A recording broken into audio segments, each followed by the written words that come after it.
नमस्कार दोस्तों, एक बार फिर से आपका स्वागत है। उम्मीद करता हूँ आप अच्छे होंगे, स्वस्थ होंगे। ज़रूरी जानकारी है इस वीडियो में आपके लिए। सभी कैंडिडेट का, सभी जो भी भर्तियों से जुड़े हुए हैं, एक ही डाउट था, वही एचएससी क्या करेगा, क्या फैसला लेगा। सुप्रीम कोर्ट में जाएंगे या हाई कोर्ट में दोबारा जाएंगे, या भर्तियों को पूरी करेंगे जो फैसला है उसके अकॉर्डिंग। तो इन्होंने फैसला कर लिया भाई।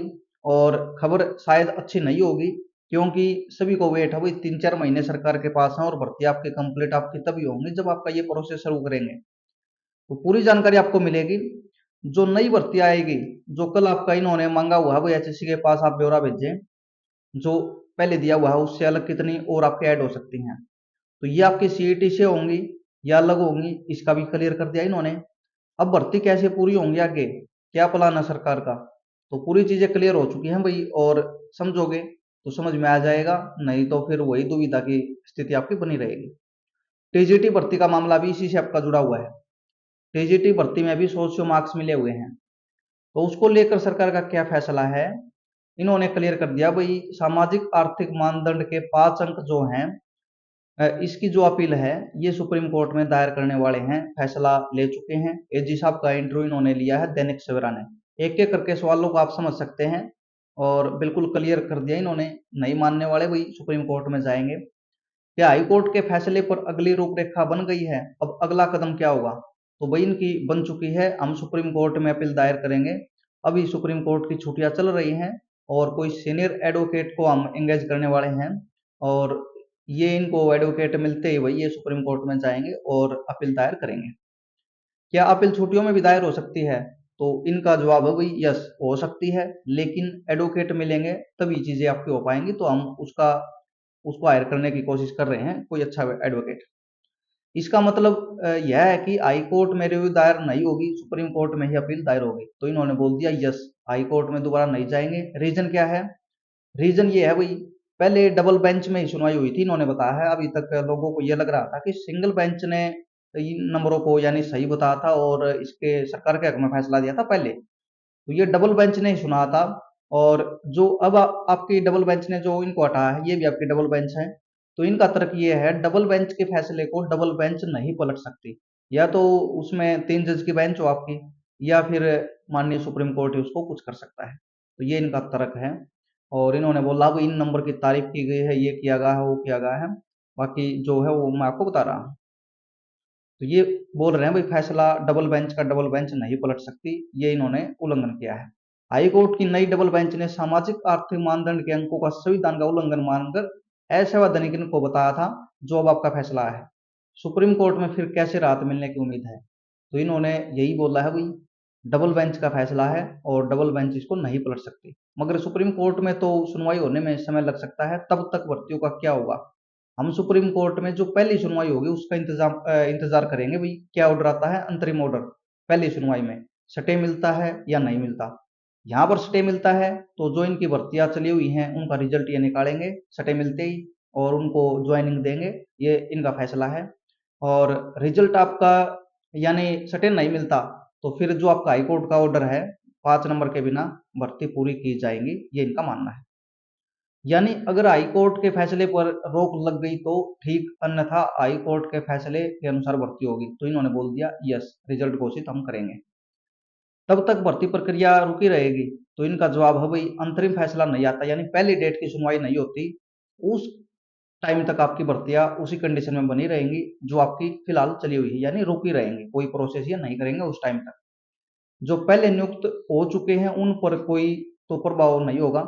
तो इन्होंने बोला हुआ है भाई, उन पर अभी कोई प्रभाव नहीं है, 6 महीने का टाइम दिया हुआ है, तो ये चलता रहेगा। अगर ग्रुप सी और डी के कुछ और रिक्त पदों पर भर्ती होती है तो क्या वह सीईटी से होगी, तो इन्होंने बोल दिया यस, सीईटी के बिना कुछ नहीं होगा, सीईटी से ही होगी। जो नई भर्ती आपकी आने वाली है, जो नए आपकी वैकेंसी इन्होंने बोला हुआ है भाई कितने पद आएंगे, ये सीईटी से ही आपकी होगी दोस्तों।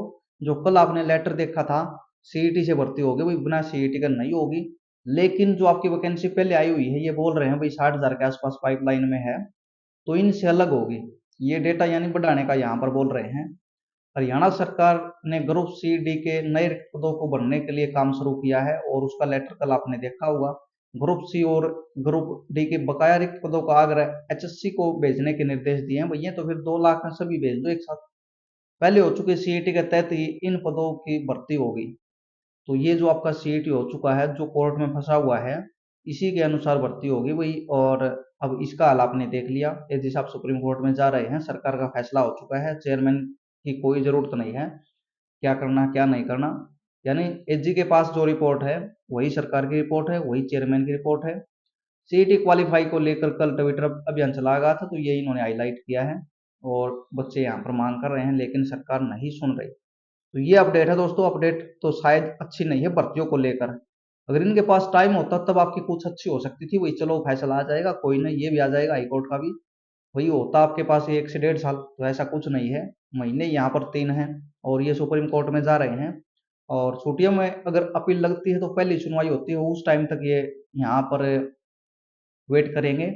और छुट्टियों में अपील नहीं लगती तो फिर बाद में ही आपकी अपील लगेगी, फिर बाद में आपकी पहली सुनवाई होगी।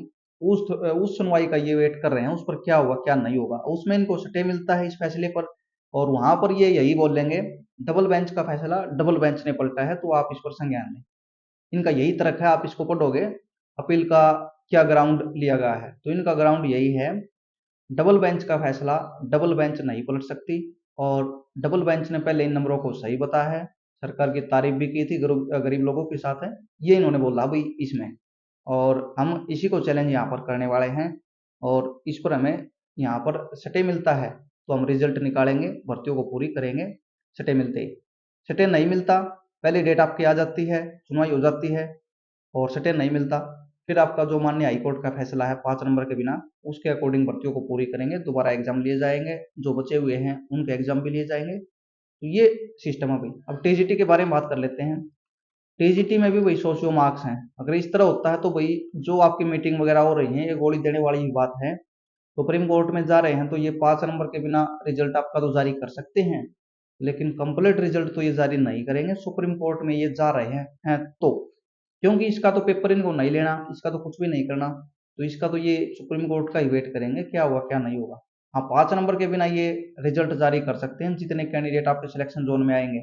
जैसे ग्रुप टी में आपका रिजल्ट आया है तो ये भी आपको निकलवाना लेना चाहिए, जैसे ग्रुप डी का है इस प्रकार भी आप रिजल्ट लेते हैं, मांग करते हैं, अगर सुप्रीम कोर्ट में ये जाते हैं तो तब भी आपकी कुछ भर्ती कंप्लीट हो सकती है, जितने वैकेंसी का यानी 5 नंबर से कोई लेना देना नहीं, जो पद आपके हैं जिन्होंने क्लेम नहीं किया हुआ, जो मेरिट लिस्ट में नहीं आते, तो यानी उनको छोड़ के बाकी कैंडिडेट हैं जो उनका सिलेक्शन ये कर सकते हैं, जिस पर 5 नंबर का कोई भी फर्क आपका नहीं पड़ता हो। TGT की बात की है ये, क्योंकि 5 नंबर को ये वहां पर करे दोबारा केस कर रहे हैं, अपील कर रहे हैं, तो TGT भर्ती में भी आपके 5 नंबर हैं और इसका एग्जाम हो चुका है, इसका एग्जाम इनको नहीं लेना, इसमें कोई प्री एग्जाम आपका नहीं हुआ था, तो इस पर भी इसका असर है फाइनल रिजल्ट पर। लेकिन 5 नंबर के बिना जो रिजल्ट है उसको ये जारी कर सकते हैं, आज भी, पहले भी और आगे भी। अब देखो कब करते हैं कब नहीं करते, इसको देखते हुए शायद ये अभी उसमें भी टाइम ले सकते हैं। 5 नंबर के बिना आप निकलवाना चाहे तो इनसे अच्छे से बात करो ताकि आपका रिजल्ट देखने को मिल जाए। धन्यवाद।